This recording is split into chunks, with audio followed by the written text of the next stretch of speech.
Bienvenue dans cette nouvelle vidéo.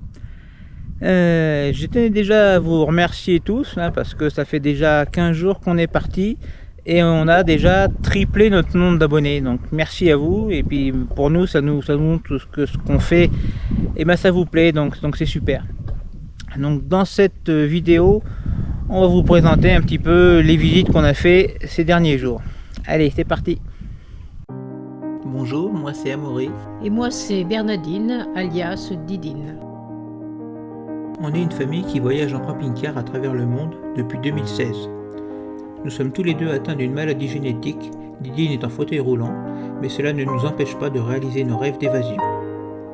Dans nos vidéos, on vous fera partager notre vie au quotidien, les difficultés qu'on rencontre et nos galères, mais aussi nos joies, nos rencontres, vous permettre à travers nos yeux de découvrir de nouvelles cultures pour essayer de vous donner l'envie de voyager et de vous décider à sauter le pas. Pensez à vous abonner pour ne rien manquer de nos aventures.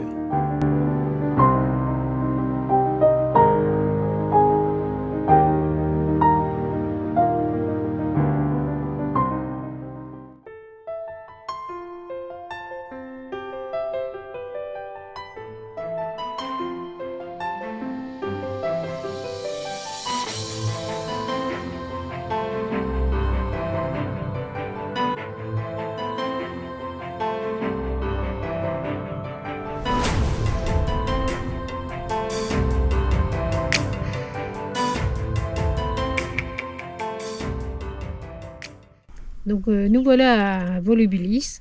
On était déjà venu en 2018, mais on n'avait pas trouvé l'entrée qui était à peu près carrossable pour moi.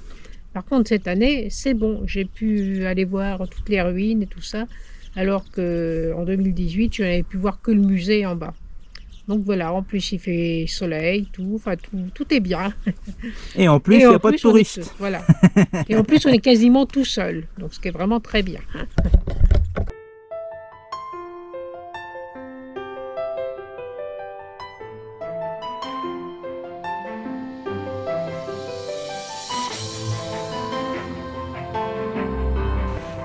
Volubilis, un site archéologique inscrit sur la liste du patrimoine de l'UNESCO. Il est le vestige d'une ville romaine construite sur l'ancien site d'une ville punico-berbère, qui fut la capitale du royaume de Maurétanie. Le gardien du parking nous a demandé 10 dirhams pour la forme, et ensuite l'entrée du site coûte 70 dirhams par personne, mais Didine a eu son entrée gratuite. Vous pouvez, si vous le souhaitez, prendre un service de guide à l'entrée du site, mais personnellement nous n'en avons pas pris ici car on ne l'a pas jugé utile.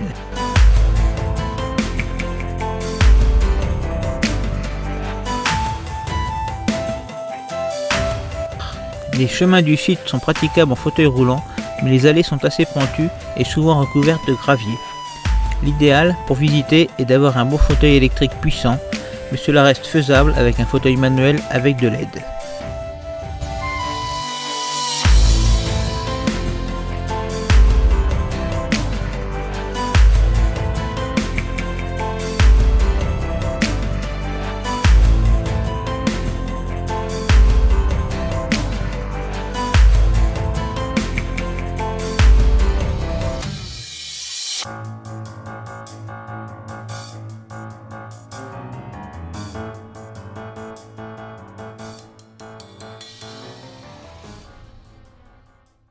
Bonjour. Donc on est dans un camping là à côté de la forêt d'Ifrane, où on ira se balader demain pour aller voir les singes de Barbarie. Mais avant tout ça, aujourd'hui c'est la journée ménage, donc je trouve que c'est bien de vous montrer aussi un petit peu notre vie au quotidien. Donc voilà, aujourd'hui c'est ménage et on fait aussi le linge. Allez, à demain avec les singes.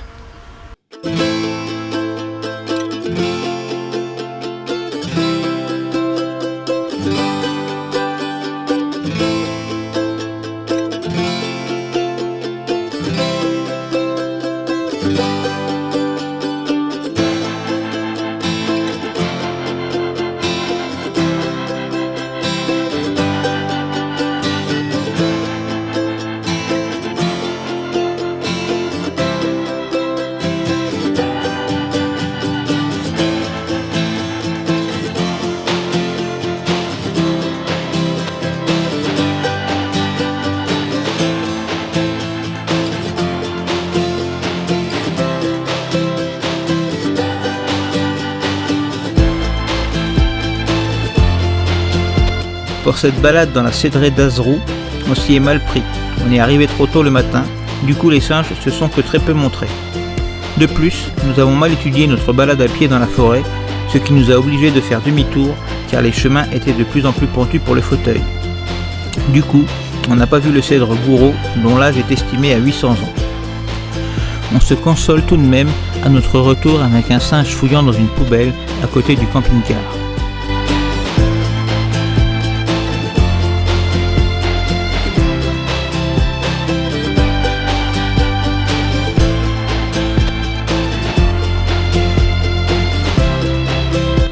Le lendemain, nous reprenons la route en direction de Fès.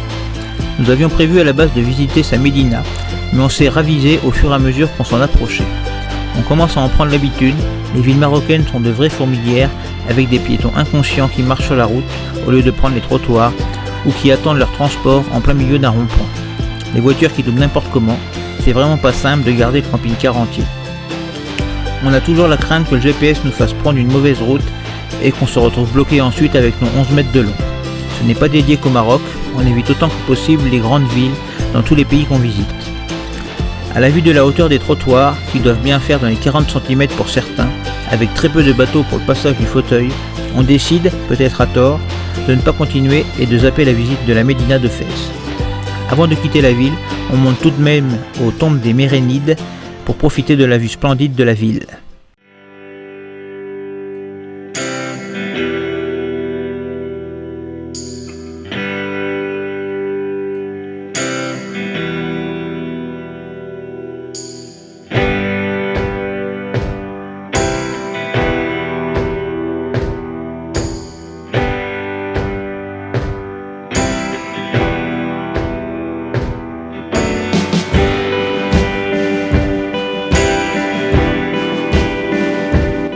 Les tombes Mérénides sont un groupe de tombes archéologiques en ruine situées sur une haute colline au nord de l'ancienne ville de Fès.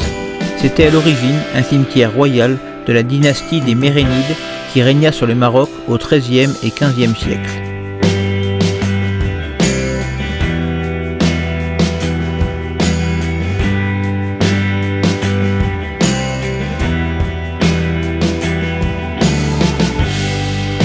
Après avoir fait le stock d'images, nous reprenons la route en direction de la Casbah de Msoun, un site classé au patrimoine culturel marocain.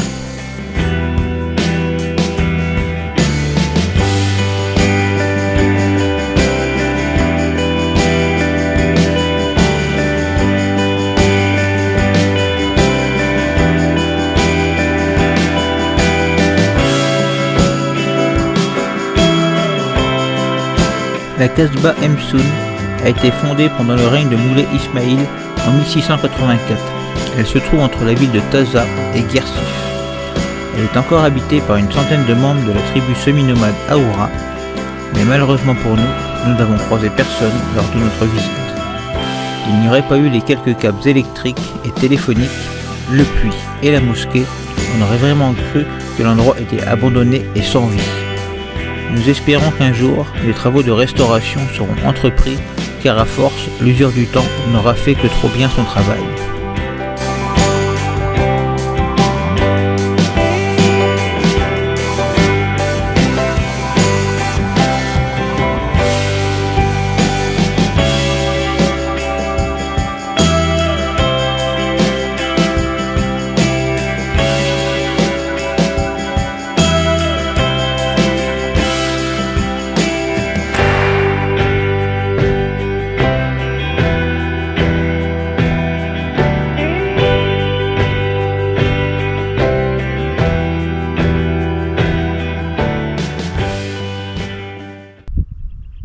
Et bien voilà, vous êtes arrivé à la fin de cette vidéo. N'hésitez pas à nous mettre des commentaires sur ce que vous avez aimé ou non. Et puis moi je vous dis à dans quelques jours avec des images normalement du désert, car on va arriver à Merzouga. Allez, ciao!